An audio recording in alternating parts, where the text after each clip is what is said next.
Sir. ఎలా ఉంది jail? అసలు ఆ పార్టీ ఏంటండి? ఎవరు పిలిచారు మిమ్మల్ని? ఇలా వెళ్ళారు? అంటే హేమ ఏం చెప్పినా మేము నమ్మం.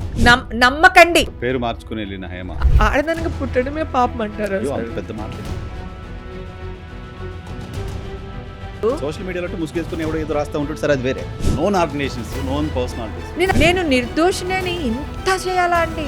ఎందుకు అరెస్ట్ చేశారు మరి? తప్పు చేయనప్పుడు కోపం వస్తుంది. ఒక స్టేచర్ ఉంటుంది సార్ ఒక ఛానల్కి. మీ వాల్యూ అక్కడ తెలుస్తుంది. నాకు బెయిల్ ఎలా వచ్చిందో తెలుసా సార్? మీడియా వాళ్ళు ఇన్వాల్వ్ అవ్వడం వల్ల జడ్జిమెంట్ మారింది అన్నారంట. అవునవును. మా ఎలక్షన్స్ అప్పుడు మీరు ఎవరినో కొరికేశారు. TV9 వాళ్ళు, NTV వాళ్ళు నన్ను ఎంత టార్చర్ పెట్టుంటారండి. ఆడది ఒకవేళ నిజంగా డబ్బు సంపాదిస్తే ఇంకొకలాగానే సంపాదించాలి.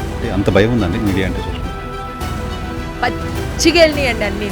ఇది కనుక కేసు క్వాష్ అయితే వస్తుంది.